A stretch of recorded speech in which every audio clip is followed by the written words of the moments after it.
আসসালামু আলাইকুম রহমতুল্লাহ।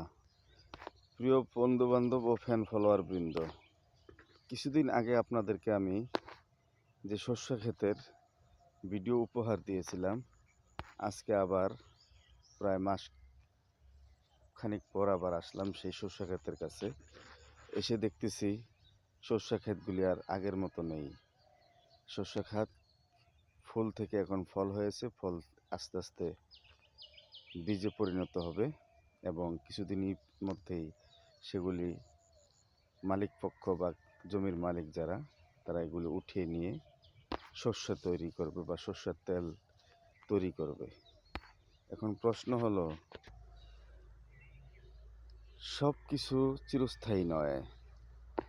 এই শস্য গাছ এক সময় আপনাদের সামনে, আমাদের সামনে, যে যেখানে দেখেছেন তার যৌবনকাল ছিল, ফুলের বাহার ছিল। এখন সেই ফুলের বাহার, যৌবনকাল কিচ্ছুই নেই। এরকমই আমাদের মানুষের জীবন। আমরা মানুষ একসময় বাচ্চা থাকি, ছোট জন্ম নেই, জন্ম নেওয়ার পর আমাদের পিতামাতা আমাদেরকে লালন পালন করেন, লালন পালন করে বড় করেন। যুবক হই, পৌর হই। যুবকের সময় আমাদের সৌন্দর্য, চেহারা, সুরত দেখে কত না মানুষ কত দিক থেকে পাগল হয়ে যায়, ভালোবাসে, দুনিয়াদারি করতে থাকে। আস্তে আস্তে সংসার জীবন আসে, সংসারের বোঝা কাঁধে আসে। এই জীবনে একজন অপরিচিত মানুষ জীবনের সাথে জড়িয়ে যায়। একটি ছেলের কাছে একটি মেয়ে, বা একটি মেয়ের কাছে একটি ছেলে জড়িয়ে সংসার জীবন শুরু করে। সংসার জীবন সুখের শান্তিতে কাটাতে গিয়ে তাদের ঘরে আবার ফুল ফল হয়, অর্থাৎ ছেলে সন্তান জন্ম নেয়, আবার তারা পৌর হয়ে যায়। দুনিয়াটা এই নিয়মেই চলতে থাকে। দুনিয়ার এই নিয়মের মধ্যেই আমাদের যে শিক্ষা, একদিন আমরাও থাকবো না, আরও অনেক কিছু আসতে থাকবে, অনেক মানুষ আসতে থাকবে, যেতে থাকবে।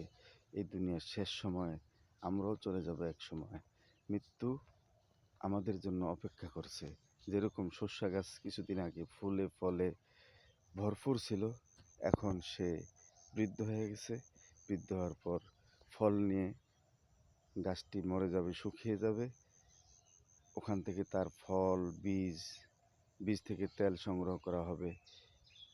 এরপর তার অস্তিত্ব বিলীন হয়ে যাবে, কিন্তু নতুন সে আবার পুনর্জন্ম নিয়ে আবার আসবে। অর্থাৎ এই বীজ থেকে আবার বপন করলে নতুন ফল, নতুন ফুল, নতুন শস্য গাছে নতুন ফুল হবে, মানুষ দেখবে। এটাই আমাদের জীবন। আমরা আসলে এই জীবনের মধ্যে সবচেয়ে বড় উত্তম জিনিস বা উত্তম কাজ হবে, যিনি আমাদেরকে সৃষ্টি করছেন তার একাত্মবাদকে স্বীকার করে, তার প্রতি বিশ্বাস স্থাপন করে আমাদের জীবন পরিচালনা করা। প্রিয় বন্ধুরা, ভিডিওটি যদি ভালো লাগে একটু শেয়ার করে দিবেন। অনেক অনেক ভালোবাসা রইল। আল্লাহ হাফেজ।